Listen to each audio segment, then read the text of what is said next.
Shalom Bapak Ibu Saudara semua dikasih Tuhan. Puji nama Tuhan. Selamat datang, selamat beribadah kepada Tuhan kita Yesus Kristus. Bapak Ibu yang dikasih Tuhan, marilah kita semua datang kepada Tuhan, meninggikan nama Tuhan, sebab hanya Dialah yang layak diagungkan. Dan sekaligus kita pada hari ini akan merayakan perjamuan kudus, di mana kita mengingat akan pengorbanan Kristus yang besar pada seluruh umat manusia. Mari semua jemaat Tuhan yang dapat bangkit berdiri. Marilah kita mengawali ibadah kita saat ini dengan penuh iman, dan kita akan mengucapkan khotbah kita bersama-sama bahwa pertolongan kita adalah dalam nama Tuhan yang menjadikan langit dan bumi. Amin. Puji nama Tuhan. Apapun keadaan kita, Bapak Ibu, hari ini kita mau memilih untuk tetap memuji Tuhan. Amin, saudara.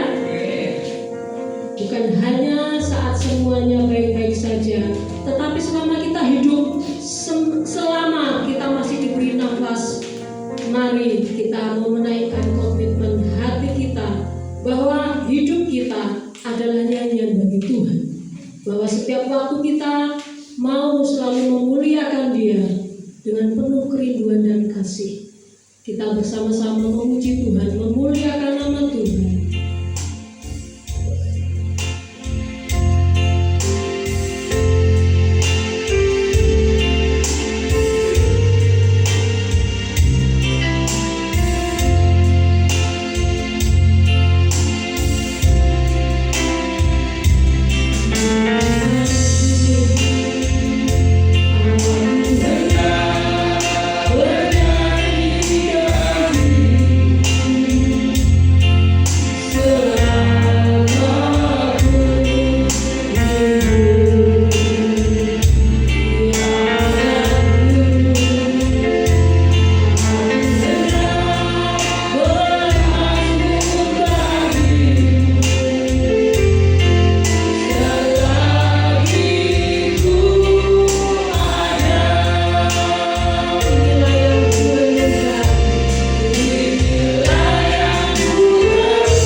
kita semua berdoa kepada Tuhan. Bapa kami yang bertata dalam kerajaan surga yang mulia, ya Tuhan, kami datang dengan segala kerendahan hati kami Tuhan. Kami mengakui segala dosa dan kesalahan kami Tuhan, baik dalam pikiran kami, perkataan kami Tuhan, maupun perbuatan kami ya Tuhan. Saat ini kami datang kepada-Mu Tuhan. Ampunilah kami ya Tuhan, bersihkanlah hati kami ya Tuhan, dan perbaharilah hidup kami. Mampukan kami untuk hidup berkenan di hadapan-Mu ya Tuhan. Terima kasih Tuhan untuk kebaikan-Mu dalam setiap kehidupan kami. Di dalam nama Tuhan Yesus Kristus, Juru Selamat kami, dan sudah berdoa. Haleluya, amin. Bapak Ibu sudah dikasih Tuhan, dengarlah berita anugerah yang dari Tuhan terambil dalam Ibrani 10 ayat 12-25 mengatakan, mari semua bangkit berdiri. Karena itu marilah kita menghadap Allah dengan hati yang tulus ikhlas dan keyakinan iman yang teguh.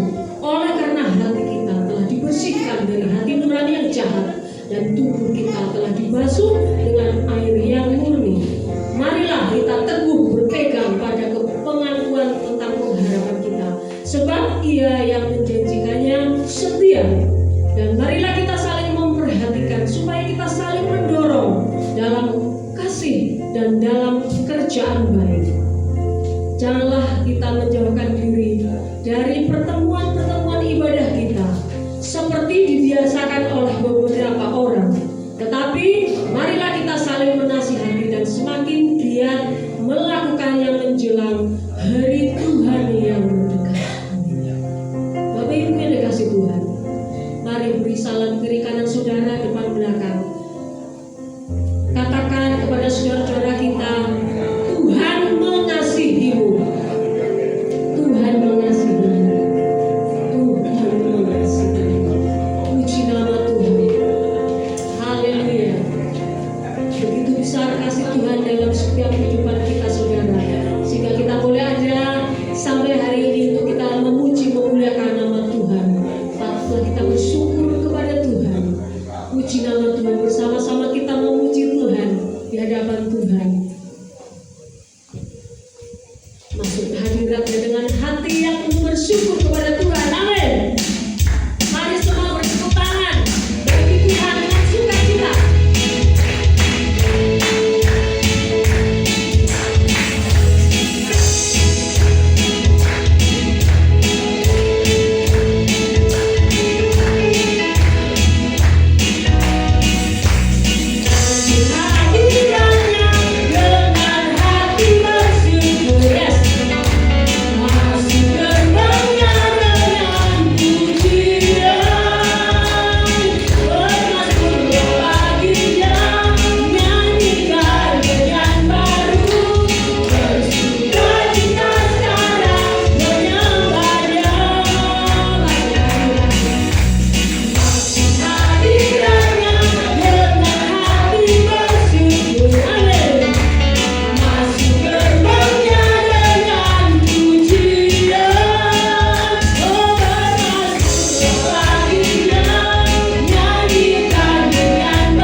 ini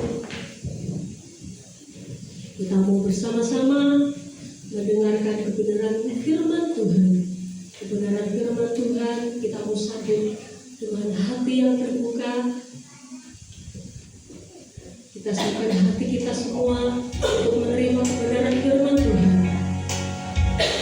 Menaikkan pujian dan dapat Tuhan.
Bapa kami yang bertahta di dalam kerajaan surga, terpujilah nama-Mu ya Tuhan Yesus kekal untuk selama-lamanya. Pagi hari ini kami semua umat-Mu sudah datang ke gereja, sudah datang di rumah-Mu untuk berbakti, memuji dan memuliakan nama Tuhan. Ampunilah setiap dosa dan kehilafan kami di hadapan-Mu ya Tuhan. Sebentar Tuhan, kami akan duduk diam mendengarkan sabda-Mu, mendengarkan kebenaran firman-Mu. Biarlah Roh-Mu yang kudus memberkati dan mengurapi hamba-Mu yang memberitakan firman Tuhan, dan juga mengurapi setiap jemaat-Mu yang mendengarkan firman Tuhan.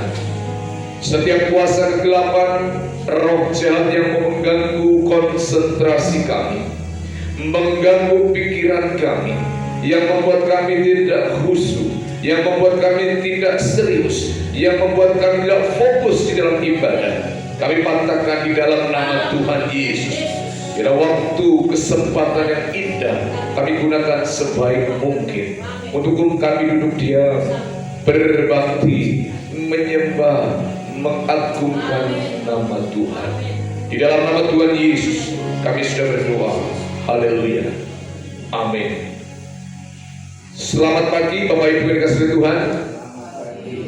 Apa kabar? Baik. Puji Tuhan.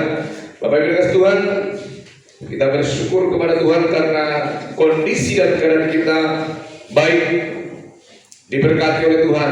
Mungkin juga ada yang agak pusing, agak sakit, tapi saya selalu berkata baik, ya. Karena kalau luar biasa, ya kadang kita itu menipu diri karena sedang tidak luar biasa. Ditanya apa kabarnya? Luar biasa. Apanya yang luar biasa? Ya. Lalu saudara ngeles dengan bahasa rohani, Tuhan Yesus yang luar biasa. Yang ditanya itu kamu, bukan Tuhan Yesus. Keadaan kita baik-baik saja. Baik, karena yang baik-baik saja, yang ordinary bukan berarti tidak baik. Kalau yang luar biasa bukan berarti itu yang terbaik dan yang paling baik. Saya sudah berulang kali mengatakan jantung kita itu baik-baik saja karena dia berdetak dengan nada yang benar, nada yang baik. Dek, dek, dek, dek. Tapi kalau berdetak dengan didik, didik, itu namanya luar biasa. Jadi tidak selalu yang luar biasa itu baik. Nah, Bapak Ibu yang dikasihi Tuhan, pagi hari ini, ya, kita akan belajar firman Tuhan yang terambil di dalam surat 1 Timotius pasal 4 ayat 1 sampai 16. Cukup panjang Bapak Ibu. Tadi kita akan baca ayat ini secara berganti-gantian, tidak apa-apa. Oke, mulai saya akan membaca. Tetapi Roh yang dengan tegas mengatakan bahwa di waktu-waktu kemudian ada orang yang akan murtad, lalu mengikuti roh-roh penyesat dan ajaran setan-setan.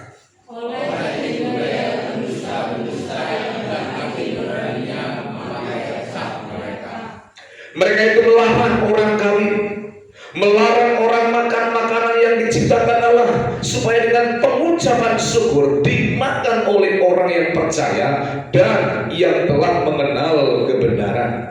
Karena semua yang dikatakan Allah itu baik, serta hukum yang ada dari Allah jika diterima dengan ucapan syukur. Sebab semuanya itu dikuduskan oleh firman Allah dan oleh doa.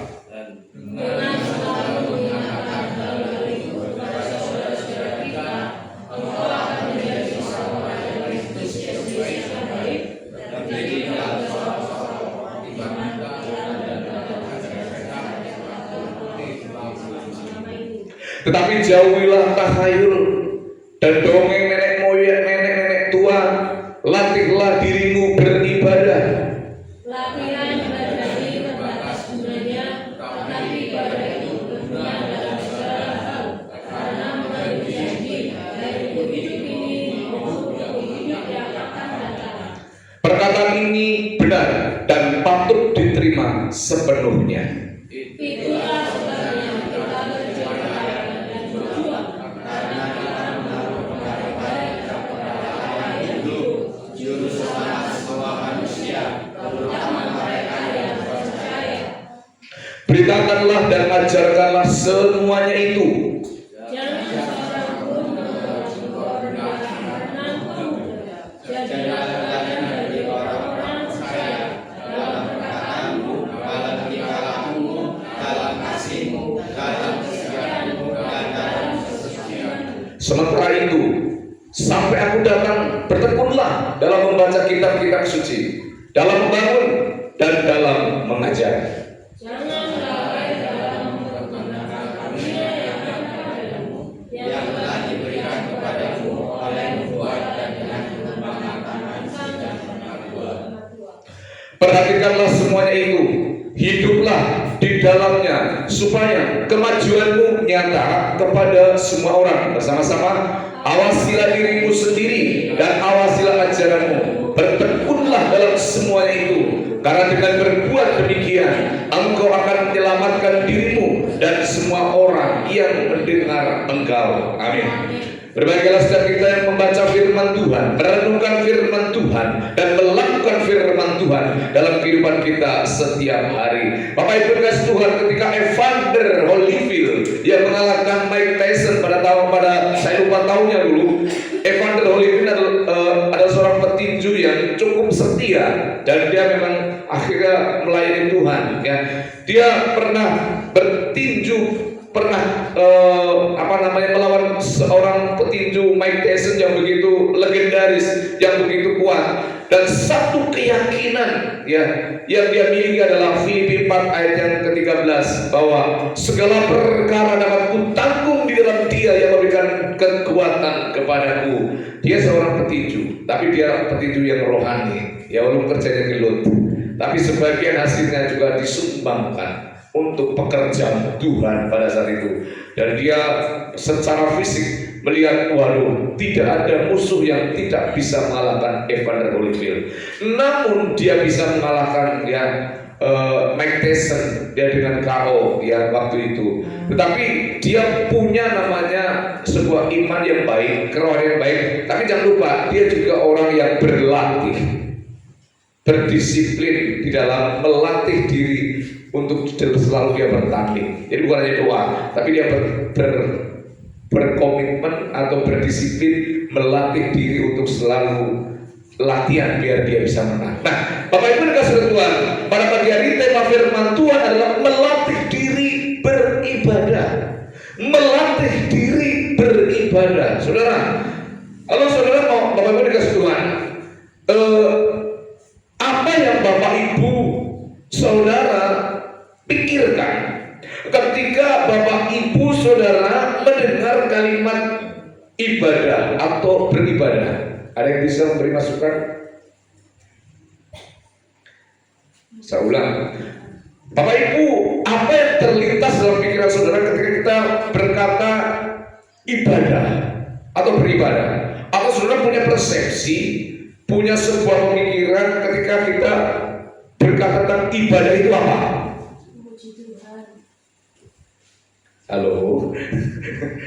Memuji Tuhan. Memuji Tuhan. Ya. Beribadah. Seringkali kita mau kemana? Beribadah. Beribadah sih ngapa? Ya mangkat gereja lah, kumpul kalau baktir, ya ngobrol, juguran gitu. Saudara, kita harus tahu konsep datang beribadah kepada Tuhan. Nah, saudara, kita melihat ya banyak ya mungkin orang yang berkata tentang ibadah, bilang, oh ibadah itu menyanyi. Yes, betul. Ibadah di dalamnya ada isi menyanyi, memuji Tuhan.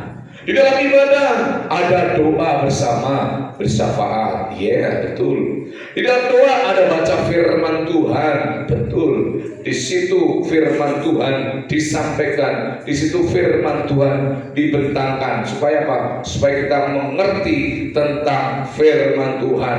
Lalu didengarkan. Ya, misalnya, oh ini firman Tuhan ini tentang apa ya? Oh, tentang hal-hal yang harus diajarkan. Jadi misalnya sini, firman Tuhan itu ada yang bersifat dari informasi. Misalnya, kita harus mengerti. Pada saat itu Yohanes Pembaptis ya dibaptis di Sungai Yordan. Itu informasi. Dan tidak harus saya dan saudara dibaptis di Sungai Yordan. Esensinya, intinya adalah dibaptis, begitu ya. Jadi jangan langsung literal. Berarti kita harus rame-rame berangkat ke Sungai Yordan, dibaptis di sana. Sebab Tuhan Yohanes Pembaptis juga di sana, dicemplungkan di sana. Ya saudara gak punya uang, walaupun punya uang untuk sampai ke sana sangat-sangat tidak mungkin. Atau mungkin ada informasi yang lain. Salomo punya istri 700 ya, yang resmi, dan 300 gundik. Itu sifatnya informasi Apa yang ada dalam Alkitab disampaikan, dijelaskan, tetapi bukan untuk diikuti.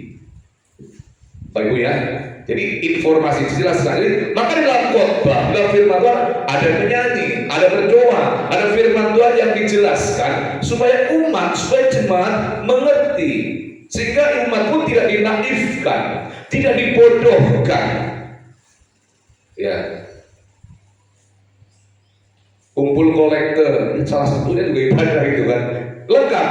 Kalau ibadah itu ada menyanyi, ada berdoa bersama, ada baca firman, ada kolektor gitu kan. Nah,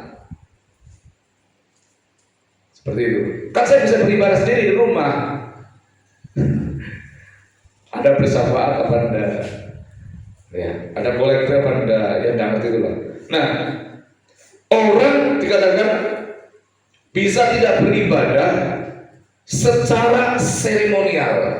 Ini saya sedikit, jadi adakah usul yang lain? Ada. Jadi ada orang yang tidak bisa beribadah secara seremonial. Apa yang dimaksud ibadah secara seremonial? Nih, kalian ya, ibadah seremonial itu ibadah dalam gereja, liturgi, ini ibadah. Orang Kristen bisa dengarkan. Jadi di khotbah itu nanti saudara, ibadah orang itu secara seremonial dan di luar gereja, gitu loh. Secara seremonial kita ini beribadah, ini liturgi, beribadah menyanyi. Nah, tapi ada yang tidak bisa beribadah secara seremonial, yaitu datang ke gereja. Karena apa? Ya tidak punya uang, mungkin gitu kan. Uang dari mahal. Sebenarnya nggak punya uang pun silahkan terima. Ini kenapa orang tidak bisa?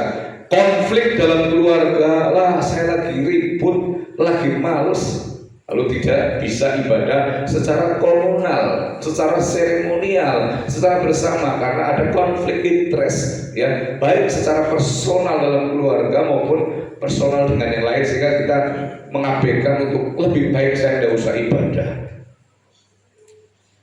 ya, karena kita konflik secara ya personal. Ya entah dengan siapapun.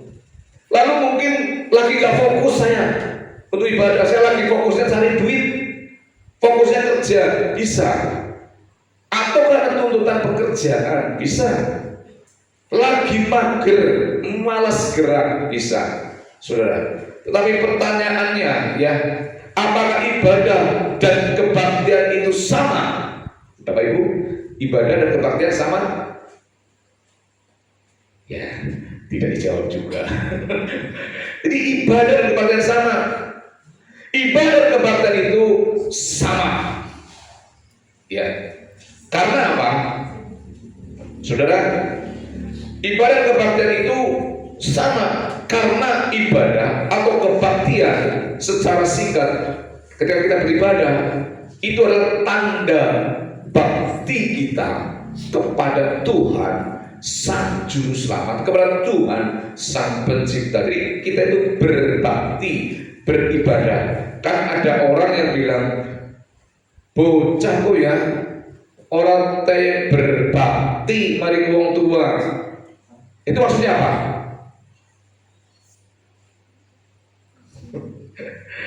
Ya itulah, kadang-kadang bisa ngomong tapi apa ya, gitulah. Berbakti. Saudara, jadi ibadah dan kebaktian sama. Itu adalah tanda bakti kita kepada Tuhan Sang Pencipta. Pernahkah saudara ibadah pulang dengan hampa? Jujur, pernah kan? Aku pulang dengan hampa, pulang dengan mungkin malah tidak membawa apa-apa, kosong, malah emosi yang saya bawa pulang. Pernah pasti saudara.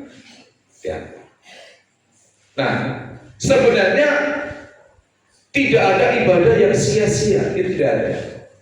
Dan tidak ada ibadah yang tidak berguna. Yang menjadi permasalahannya adalah, saudara, pada sikap hati dan pemahaman kita. Ketika sikap hati kita sudah tidak benar, semua akan menjadi sia-sia. Nah, Bapak Ibu dan Tuhan, bacaan kita pada hari ini itu menampilkan ya atau menyampaikan ya bagaimana surat Rasul Paulus kepada anak rohaninya, anak didiknya yang bernama Timotius yang dia ditugaskan untuk melayani di Efesus. Ya, di sini kita melihat bahwa di situ kita harus menjadi orang-orang Kristen yang terus-menerus melatih diri beribadah. Ya, sekali lagi Paulus ya menasehati, membimbing, mengarahkan, menegur Timotius itu ya untuk terus melatih jemaat beribadah di kota Efesus pada saat itu, karena Timotiuslah yang ditabiskan untuk melayani di sana, yaitu di kota Efesus, jemaat Efesus. Nah, sudah lalu Timotius mulai bergumul, menggumulkan tentang bagaimana meluruskan ajaran-ajaran yang keliru, ajaran-ajaran yang kurang benar yang di kota Efesus, yang cukup mengganggu iman, cukup mengganggu perkembangan rohani mereka. Ya, jadi yang pertama sekali lagi ada ajaran-ajaran sesat yang mengatakan bahwa roh itu baik, tapi semua yang bersifat materi itu jahat. Nah, di Efesus ini harus diluruskan. Jadi ada ajaran yang mengatakan bahwa yang roh itu baik, tapi yang bendawi, yang materi itu jahat. Kan repot nanti jemaat udah mau ngode, gak mau cari uang karena itu jahat, materi jahat. Maka harus diluruskan. Ini ajaran-ajaran dari para filsafat di sana. Ya. Nah, alam semesta dan seluruh materi itu dianggap jahat. Semua yang bersifat kebendaan semuanya dianggap jahat. Nah, oleh sebab itu karena materi dianggap jahat, ayat tadi menyampaikan, ayat tadi mengatakan bahwa jangan ya nikah, jangan kawin, bisa tadi ya, jangan makan ini, jangan makan itu, katanya. Itu ajaran-ajaran sesat. Nah, Timotius ya akan berhadapan dengan ajaran semacam itu dan sedang berhadapan dengan ajaran yang semacam itu, maka dia harus meluruskan sesuai dengan firman Tuhan. Jadi banyak-banyak ajaran yang tidak sesuai. Timotius menggumuli dan mulai memilih para diaken atau para penatua. Ya, untuk apa? Untuk melayani jemaat Tuhan yang ada. Ya, diaken atau penilik jemaat. Ya, dan dicari orang-orang yang sungguh-sungguh hidupnya beriman, sungguh-sungguh hidup bisa menjadi contoh dan menjadi suri teladan bagi jemaat yang lain. Dan Timotius diutus dalam pelayanannya agar bisa bertanggung jawab kepada semua kelompok dan semua golongan tanpa memilih-milih. Karena apa?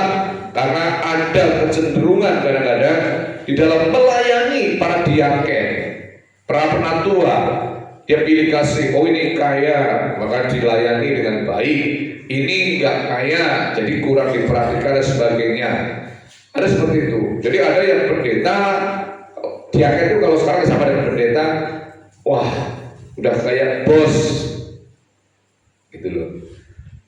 Jadi diluruskan. Ada jemaat yang juga sudah kayak bos di hadapan Tuhan, sukanya perintah Tuhan, bukan melakukan apa yang menjadi perintahnya. Bos kita itu Tuhan, ya, tapi kita menjadi bosnya Tuhan. Nah, ini diluruskan semuanya. Nah, jadi pengertian ibadah di dalam kebaktian mengandung beberapa makna, bukan sekedar hanya rutinitas, seremonial, liturgi seperti ini, tapi ibadah itu mengabdikan diri kita kepada Allah. Coba katakan, ibadah itu mengabdikan diri kepada Allah. 1, 2, 3. Itu mengabdikan diri kepada Allah, bukan mengabdikan diri kepada yang lain. Itu ibadah. Abdikan diriku, dirimu, diri kita hanya kepada junjungan kita Tuhan Yesus Kristus. Amin. Iya. Sudah, dalam ibadah harus didasarkan bahwa saya ini hamba, bukan bos. Saya ini ya harus melakukan ya apa yang jadi perintahnya Tuhan. Saya ini hamba harus melaksanakan apa yang jadi perintahnya Tuhan. Perintahnya Tuhan siapa? Ya yang ada dalam kita. Saya harus lakukan itu. Jadi ibadah itu mengabdikan diri, menghambakan diri kepada Tuhan. Ibadah itu juga mengandung arti melayani. Bukan hanya saja melayani lebih sungguh, tapi pulang dari gereja hidupnya juga berubah di rumah. Jadi jangan berubah waktu hanya di gereja saja. Di gereja kayak malaikat kelihatan baik, tapi di rumah istri tempeleng misalnya. Di sini nggak ada, puji Tuhan, amin. Ya, istri ditempeleng, istri dihajar, misal itu loh. Saya ini kan cuma contoh aja. Itu namanya ibadahnya itu belum benar gitu loh, hanya seremonial, hanya di dalam ibadah, tidak menghidupkan ibadah. Tapi pulang dari gereja harus berubah. Ya, ibadah untuk mengandung arti tunduk dan hormat kepada Allah. Apakah dalam ibadah kita tunduk, kita hormat kepada Allah? Nah ini yang perlu kita sadari. Dalam ibadah kita secara seremonial, kita juga harus tunduk kepada Allah, menghormati Allah. Saudara, kalau kita menyanyikan lagu Indonesia Raya saja, sikapnya gimana? Saudara pernah nyanyi lagu Indonesia Raya? Gimana? Ada nggak yang nyanyi lagu Indonesia Raya sambil kayak gini? Indonesia tanah airku, tanah tumpah darahku, di sanalah aku berdiri, jadi pandu ibuku. Terus, saudara kalau gitu kira dilirik dah sama orang lain tuh yang lagi nyanyi Indonesia Raya. Wong cepet. Orang ngerti sopan babat belum nyanyi Indonesia Raya. Orang hormat ya kalau sapa merah putih. Itu hormat namanya, ketundukan kepada Allah, sikap gestur tubuh kita hormat. Itu baru menyanyikan lagu Indonesia Raya. Apalagi kalau kita menyanyikan lagu untuk Tuhan, terpujilah Allah sebab nikmatnya, kan kita harus hormat gitu loh kepada Allah. Jadi ibadah mengandung arti melayani dengan sungguh. Ibadah itu harus kita betul-betul ada rasa hormat kepada Tuhan. Ya, ibadah juga bukan hanya mengabdikan diri kepada Allah. Ibadah bukan hanya mengandung arti melayani ya sesama, tapi ibadah juga mengandung arti tunduk dan hormat kepada Allah. Bagaimana ketika kita beribadah kita harus tunduk, kita harus tenang, fokus, tidak disambi dengan apapun. Saya kalau ngomong sama istri saya, saya ngomong sama istri saya, Pak tolong HP diletakkan dulu, saya lagi ngomong ini. Maksudnya apa? Loh, tahu dah. Saya diajak ngomong sama istri saya, lagi ngomong nih terus. Saya HP-an, iya. Istri saya bilang, tolong Pak HP diletakkan dulu tuh. Saya lagi ngomong. Maksudnya apa? Ini lagi ngomong ini loh. Kira-kira seperti itu ya. Betul enggak? Kecuali memang mungkin kita senang disepelekan mungkin gitu ya. Saudara, kita lihat. Nah, kita lihat dalam Yesaya 40 ayat 1:10 sampai 18, Tuhan memang menolak ibadah Israel. Kenapa Israel biasa ditolak? Karena ibadah Israel hanya secara lahiriah saja. Di dalam sinagog, di dalam tempat ibadah mereka begitu baik, khusyuk, tapi di luar penuh dengan kejahatan, penindasan, ketidakadilan. Ya, maka ibadahnya ditolak. Di dalam Amos juga pasal 5 dan 21-24, Tuhan juga dengan tegas berkata, aku membenci ibadahmu, membenci perayaanmu. Ya, karena hidup mereka tidak adil dan tidak benar. Di dalam Roma 12 ayat 1 dikatakan ibadahmu itu bukan hanya kegiatan, tetapi memberi diri, mempersembahkan hidup kita kepada Allah. Dalam Yakobus 1 ayat 27 juga dicatat, ibadah yang murni bukan sekedar datang ke gereja, tapi hidup yang nyata. hidup di luar, peduli dan menolong orang yang sedang dalam kesusahan. Ibrani 10 yang dibaca ayat 25, waktu di pembukaan dikatakan kita juga harus diingatkan untuk tetap setia ibadah di dalam persekutuan secara komunal, ya, tidak menjauhkan diri bersama-sama. Nah, seringkali saya katakan kalau saudara menjauhkan diri, ibarat saudara arang dalam setrika, saudara akan cepat mati imannya karena terjauhkan dari komunitas. Nah, ayat-ayat ini mengingatkan bahwa ibadah bukan hanya sekedar di gereja, tapi ayat-ayat ini juga mengingatkan ibadah itu hidup kita sehari-hari. Jangan lupa bahwa ketika kita beribadah, ya, secara liturgi, tapi kita tidak punya dampak apapun di luar, tidak pernah peduli, dan tidak pernah menolong, dan tidak pernah action apapun di luar, ya, itu hanya ibadah hubungan kita dengan Tuhan. Tapi hubungan dengan sesama, sekali lagi tidak ada dampaknya. Itu juga harus kita pikirkan. Ya. Kalau agama di luar dia bisa, ya, saya harus beribadah kepada Tuhan, ya, hablul minallah, tapi juga hablul minannas. Bagaimana dengan kita? Apakah kita juga hubungan kepada Tuhan baik, dan hubungan dengan sesama manusia juga sudah berdampak? Yang ditulis oleh Tuhan menjadi garam, menjadi terang di dalam dunia melalui perkataan, sikap kita, perbuatan kita. Ya, mungkin suatu saat kita berpikir, jajal setahun sepisan gereja di dewek yang ngumpulan duit, waktu lengah orang akan dibagi 2 kilo seluruh warga. Nah, itu mungkin ada dampaknya. Oh iya, berdampak. Jangan sampai mungkin ada bilang, kok gereja orang tua kegiatan apapun dia sih keluar, misalnya ada begitu kan seolah-olah berarti kita belum menjadi terang. Setahun ngumpulkan duit untuk lengar 2 kilo gitu per keluarga, lalu dibagi, kumpulkan, bagi semua, taruh. Itu namanya sedikit berdampak. Itu juga ibadah, Bapak Ibu. Amin. Kita mungkin belum kepikir sampai ke situ, ya. Masih berpikir, aduh, aku juga masih kurang kok, ya. Yang belum cukup. Nah, itu nanti susah kalau itu, karena sampai hari ini saya masih kurang dan saya masih belum cukup. Sampai hari ini, ya, gitu. Saudara, ingat, jangan sampai kita ibadahnya jomplang, ya, tidak seimbang hanya secara liturgi saja, ya. Saudara, ibadah, sekali lagi, jangan sampai kita memberi, kita mungkin berkorban, menunggu saya lebih dan saya cukup.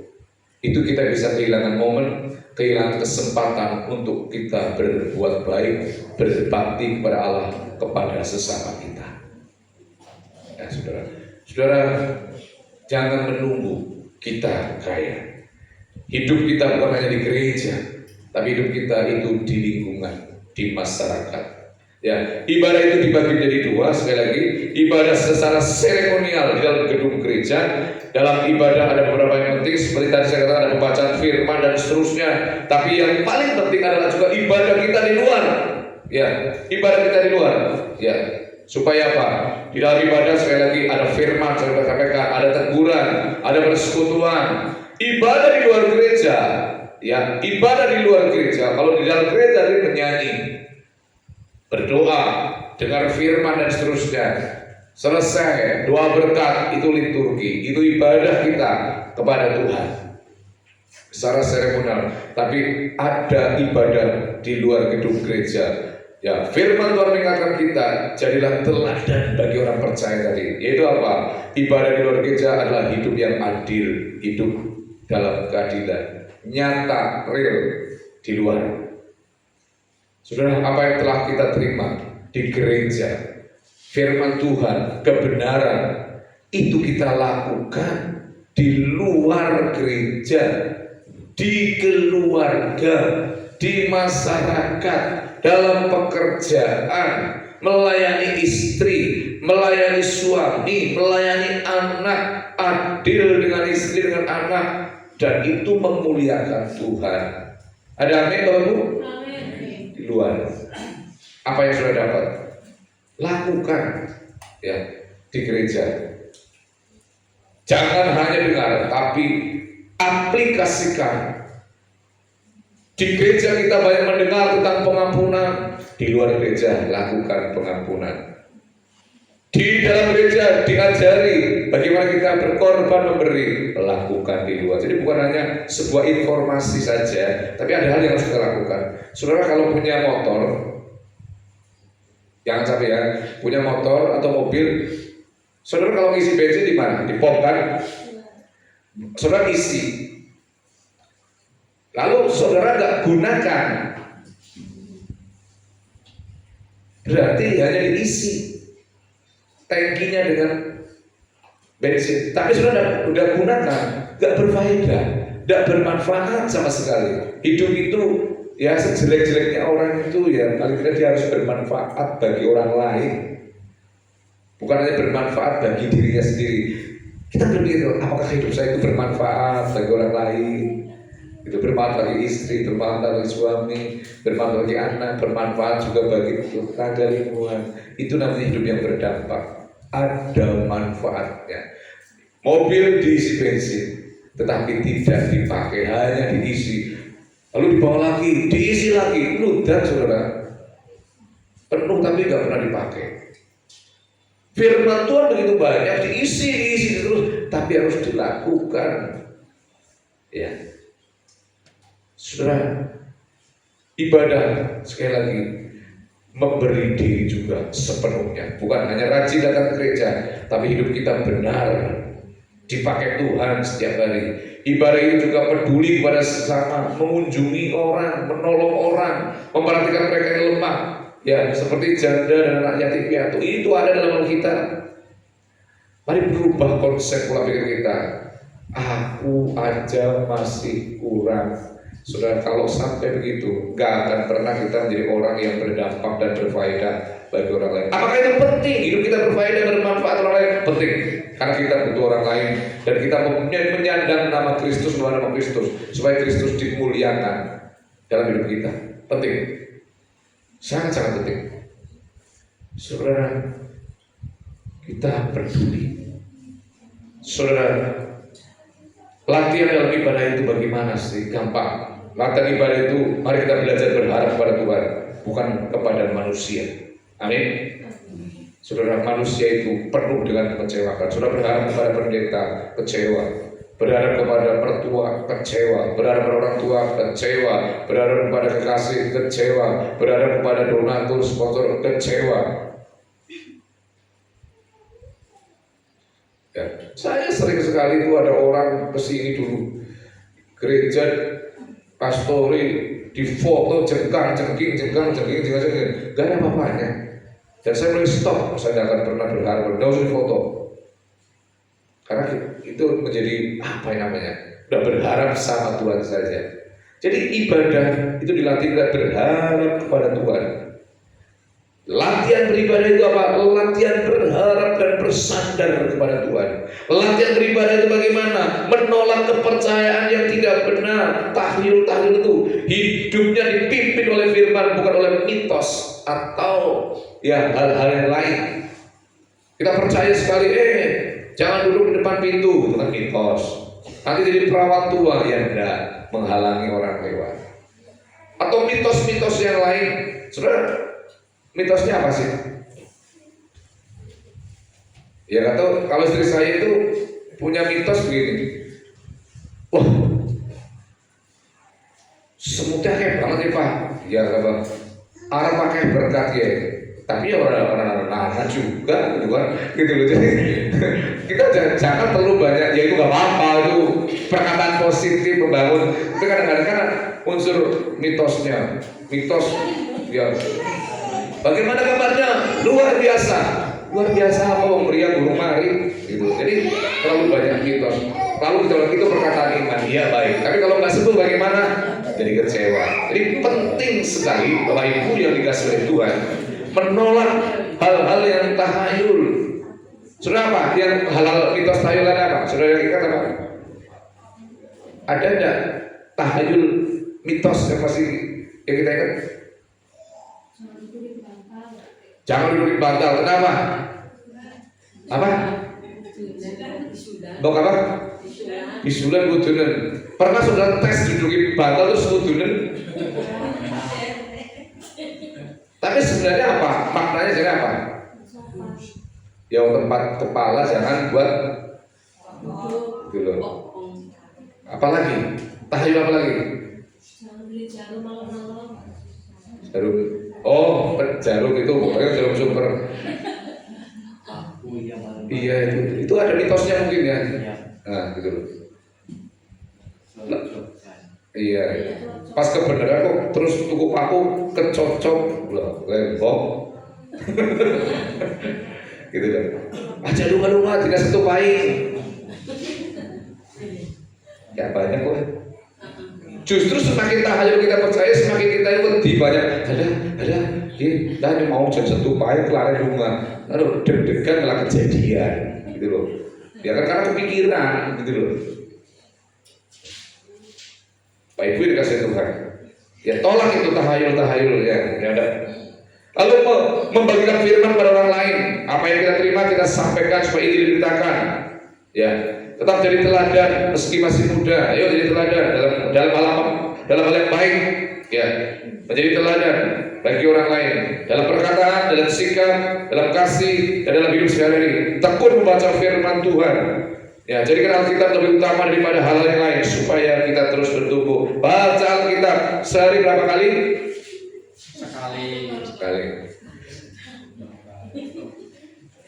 Kalau saudara tidak bisa tidur daripada beli obat, baca Alkitab, saya yakin tidur, saya juga. Betul enggak? Ngantuk banget begitu baca Alkitab itu jangan jarang. Ini Alkitab itu obat supaya kita cepat tidur. Kalau sudah tidur susah banget, ambil Alkitab baca. Orang sudah 10 pasal, 2 pasal sudah mulai ngantuk, gitu loh, sudah mulai ngantuk. Memang baca Alkitab itu kayaknya apa sih baca Alkitab kurang gawe. Itu penting. Baca aja, lama-lama kita jadi ngerti. Baca. Syukur sehari bisa 10 pasal. Kalau sehari 10 pasal itu setahun tuh saudara bisa baca 2 kali rampung itu. Bayangkan, khatam setahun 2 kali itu. Hafal ceritanya itu. Kalau lihat HP sejam bisa deh. Scroll itu loh.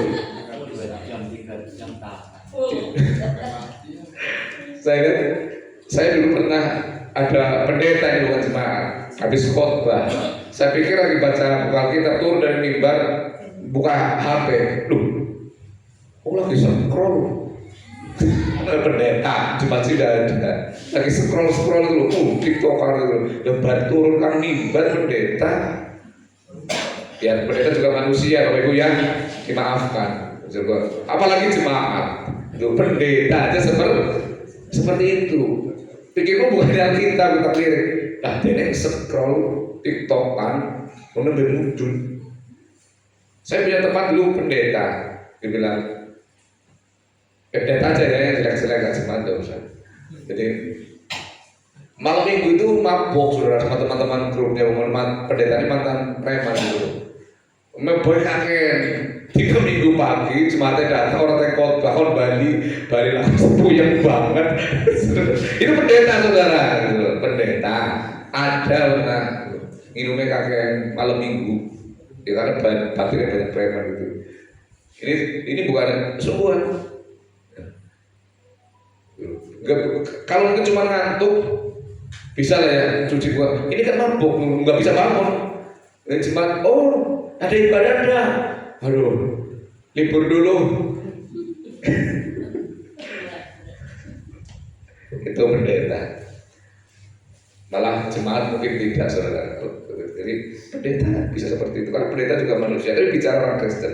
Nah, tekun baca firman Tuhan, menggunakan karunia untuk melayani apa yang Tuhan beri, dipakai untuk memuliakan Tuhan. Jadi sebagai kesimpulan, seperti latihan, kalau kita tekun, kita akan semakin kuat dan semakin dewasa dalam iman. Jadi ibadah terbagi 2. Ibadah dalam gereja, secara seremonial, berkumpul, memuji Tuhan, menyembah Tuhan, dapat firman. Lalu ibadah di luar gereja, ya dari terbitnya matahari sampai terbenamnya di keluarga, di pekerjaan, itu ibadah semuanya. Kalau kita lakukan ya dengan dasar firman Tuhan, hidup kita akan memuliakan nama Tuhan. Ingat, biarlah nama Tuhan dimuliakan melalui hidup kita dengan ibadah secara seremonial dan ibadah di luar gereja. Amin. Tuhan berkati. Mari kita berdoa sebentar. Tuhan Yesus, kami bersyukur dan terima kasih untuk firman Tuhan yang sudah kami dengar, dan firman itu boleh menegur, mengingatkan dan meneguhkan kami bahwa kami diingatkan ibadah itu ada dua, yaitu di gereja yang bersama-sama berbakti memuji Tuhan, tapi ibadah juga di luar gereja, melakukan kebaikan, melakukan firman Tuhan dalam keluarga, dalam masyarakat, di dalam pekerjaan, dan di dalam komunitas-komunitas yang lain. Dalam nama Tuhan Yesus kami sudah berdoa. Amin.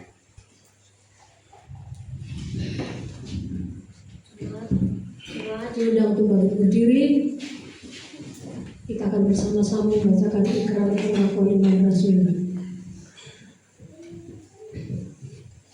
Aku percaya kepada Allah, Bapa yang Maha Kuasa, Khalik langit dan bumi, dan kepada Yesus Kristus, Anaknya yang tunggal, Tuhan kita, yang dikandung dari Roh Kudus, lahir dari anak darah Maria, yang menderita di bawah pemerintah Pontius Pilatus, disalibkan, mati dan dikuburkan, turun ke dalam kerajaan maut. Pada hari yang ketiga, bangkit pula dari antara orang mati, naik ke surga, duduk di sebelah kanan Allah, Bapa yang Maha Kuasa, dan akan datang dari sana untuk menghakimi orang yang hidup dan yang mati.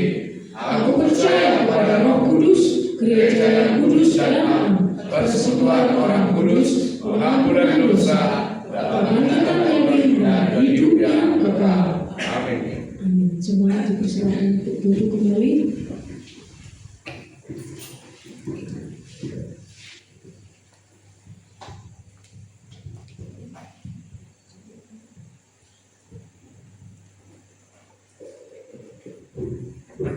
Umat yang dikasihi Allah, saat ini kita akan masuk dalam sakramen perjamuan kudus.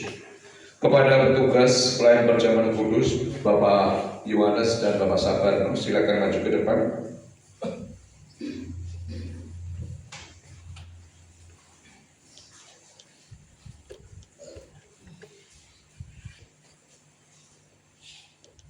Makna perjamuan kudus. Perjamuan kudus adalah sebuah peringatan akan kematian dan pengorbanan Tuhan Yesus bagi umat manusia di seluruh dunia.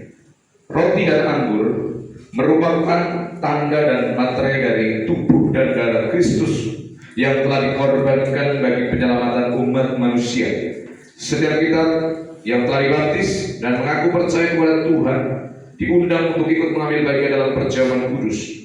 Mari kita sedang mengambil waktu secara pribadi untuk memohon ampun dalam doa dan pengakuan dosa kita. Bapa Surgawi, kami mohon ampun atas segala dosa dan pelanggaran kami. Sucikan, kuduskan kami, layakkan kami untuk kami bersekutu dengan tubuh dan darah-Mu yang Maha Suci. Dalam nama Tuhan Yesus kami berdoa. Amin.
Apakah semua jemaat sudah menerima roti dan anggur?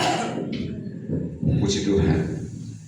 Angkatlah roti ini lebih tinggi dari kepala kita sebagai lambang penghormatan dan penundukan diri kita kepada Tuhan Yesus Kristus, dan dengarkanlah firman Tuhan. Sebab apa yang telah kuteruskan kepadamu telah aku terima dari Tuhan, yaitu bahwa Tuhan Yesus pada waktu malam Ia diserahkan, mengambil roti, dan sesudah itu Ia mengucapkan syukur atasnya. Ia memecah-mecahkannya, dan Tuhan Yesus berkata, inilah tubuhku yang diserahkan bagi kamu. Perbuatlah ini menjadi peringatan akan aku. Bukankah roti yang kita pegang atasnya adalah persekutuan dengan tubuh Kristus? Amin. Kita makan bersama-sama dalam nama Tuhan Yesus.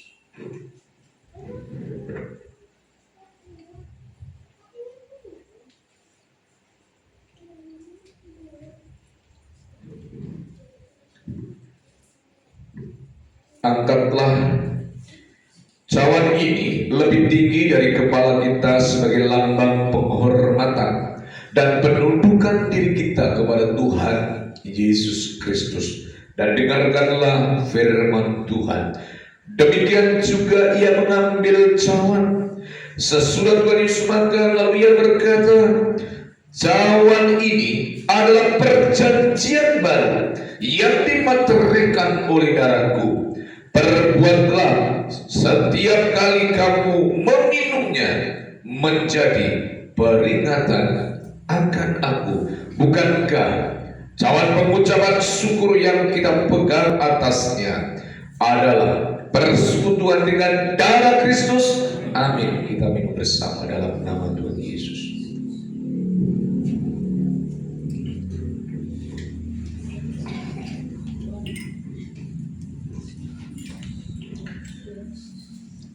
Marilah kita menyanyikan doksologi, pujian halik semesta. Pujilah halik semesta.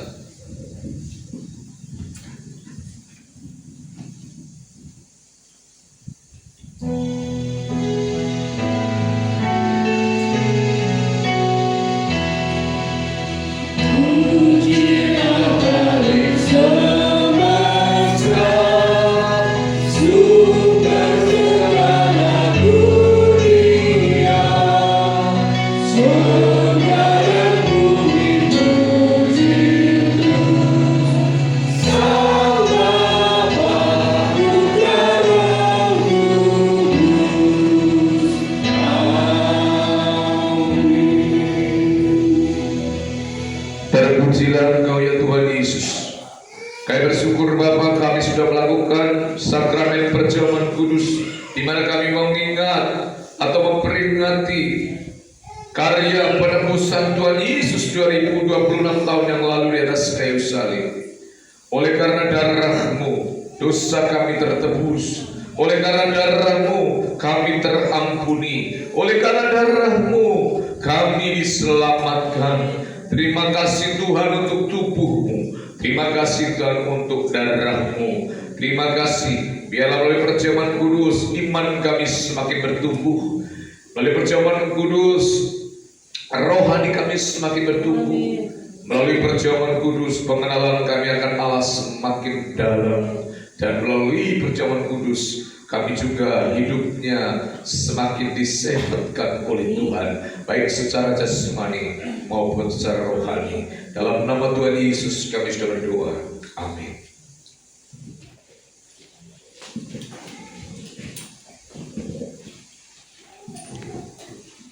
Bapak Ibu yang kasih Tuhan, marilah kita berikan persembahan kita yang terbaik sambil mengingat firman Tuhan dari Roma 12 ayat 1 mengatakan, karena itu saudara-saudara, demi kemurahan Allah, aku menasihatkan kamu supaya kamu mempersembahkan tubuhmu sebagai persembahan yang hidup, yang kudus dan yang berkenan kepada Allah. Itu adalah ibadah yang sejati. Silakan yang bertugas untuk maju ke depan. Bersama-sama kita memuji Tuhan. Hujan berkat dan tercurah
memberikan persembahan kami bersyukur dalam nama Tuhan Yesus Kristus Juru Selamat kami sudah berdoa. Haleluya. Bapak Ibu saudara jemaat Tuhan yang kasih Tuhan, kami mengucapkan terima kasih kepada Bapak Ibu saudara semua yang sudah dengan sukacita membawa korban syukurnya kepada Tuhan. Tuhan Yesus memberkati Bapak Ibu saudara semua. Puji nama Tuhan. Kita akan bersama-sama menyimak informasi sepekan ya. Untuk yang pertama Bapak Ibu, ibadah rumah tangga bertempat di rumah yang mendapat arisan.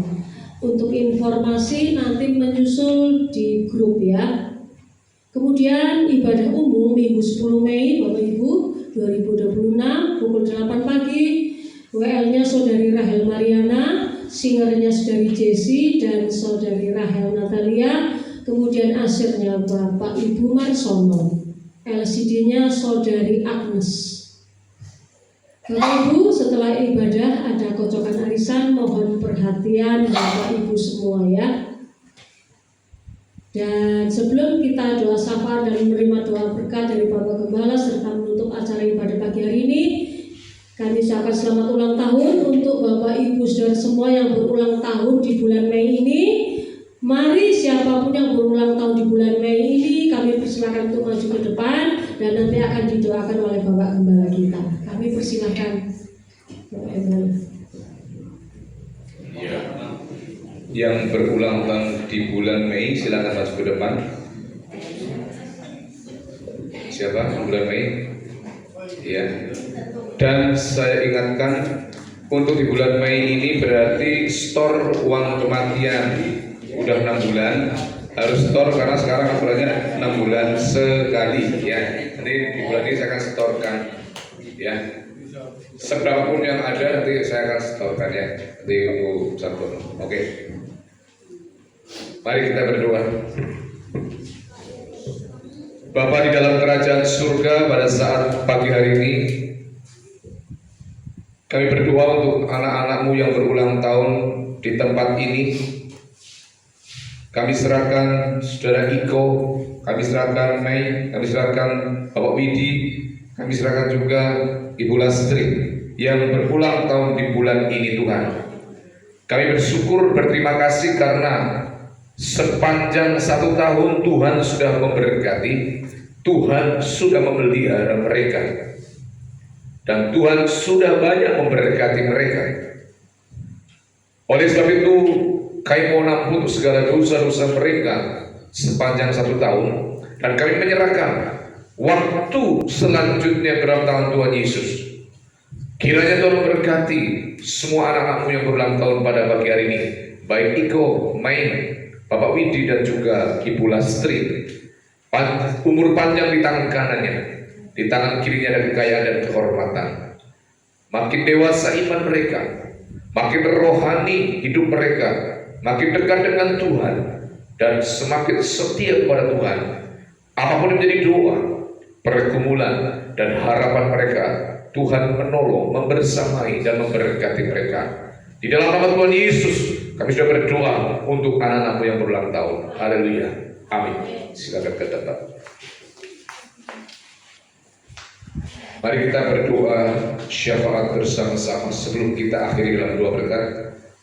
Tuhan Yesus, pada saat pagi hari ini kami berdoa bagi pemulihan kesehatan Bapak kami atau saudara kami Bapak Huta Galung pasca kecelakaan di Jakarta, patah tulang kakinya baik kiri maupun kanan, retak. Dan kami berdoa terus, tidak jemu-jemunya kami mendoakan supaya Pak Huta Galung disembuhkan Tuhan, disehatkan Tuhan, diberi kekuatan oleh Tuhan, dan bisa kembali berangsur-angsur membaik, berjalan kembali dengan kedua kakinya. Di dalam nama Tuhan Yesus, sembuhkan dan sehatkan Bapak Huta Galung dari cedera di kakinya, yaitu tulangnya mengalami retak kedua-duanya. Ibu Karti atau Ibu Huta Galung dan anaknya Mariana yang merawat setiap harinya, Tuhan beri kekuatan, kesehatan, kesabaran yang dari Tuhan di dalam merawat suami, merawat papa dari Rahel. Terima kasih Tuhan, Terpujilah nama-Mu kekal untuk selama-lamanya. Terima kasih. Kami juga berdoa untuk pergumulan-pergumulan jemaat-jemaat di tempat ini. Kami doakan ekonomi mereka, kesehatan mereka, rumah tangga mereka, Tuhan berkati. Bahkan yang sakit Tuhan sembuhkan, Tuhan pulihkan.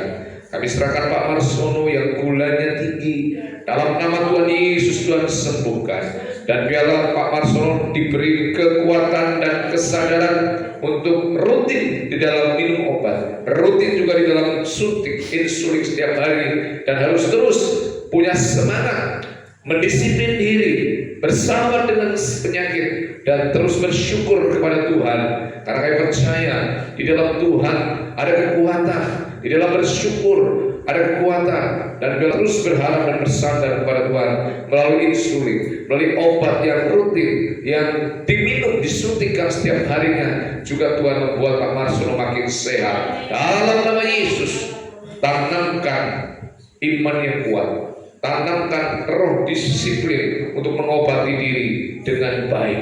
Terima kasih Tuhan, terima kasih. Terpujilah nama-Mu Tuhan.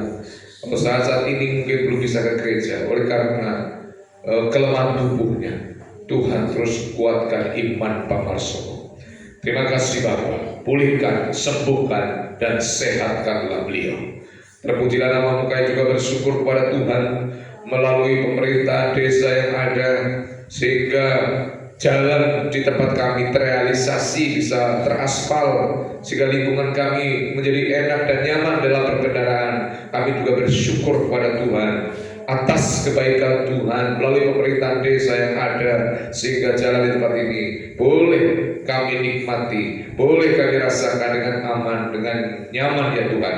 Makasih, pakai para pemimpin kami, baik presiden, wakil presiden, para menteri, para gubernur, wali kota, para bupati, camat, sampai lurah RT RW, semua dipakai oleh Tuhan untuk memikirkan rakyat, untuk mengayomi dan melindungi seluruh komponen masyarakat yang ada.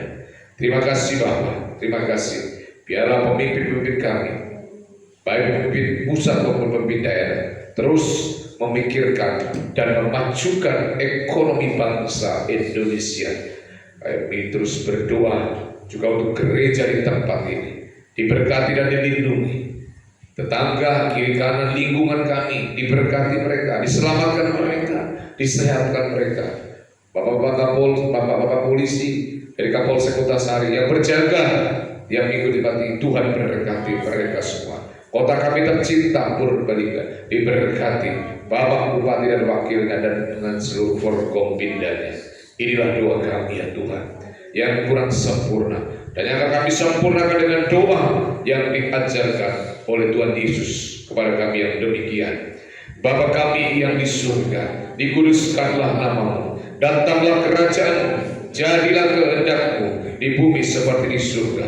Berikanlah kami pada hari ini makanan kami yang secukupnya, dan ampunilah kami akan kesalahan kami, seperti kami juga mengampuni orang yang bersalah kepada kami.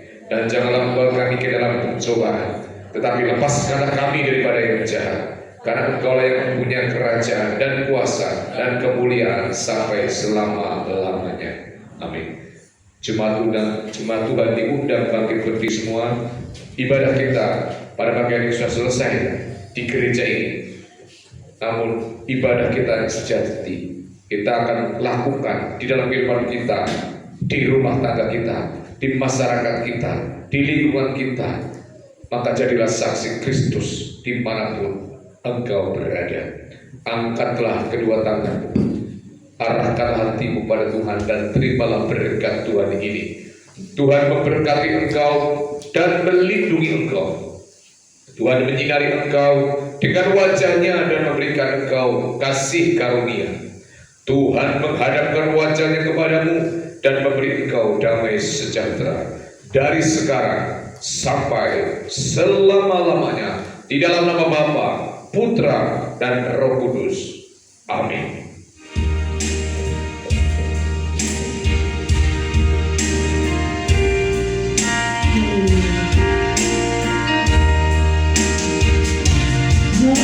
Haleluya, doa yang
Selamat hari Minggu, selamat pulang, Tuhan Yesus memberkati.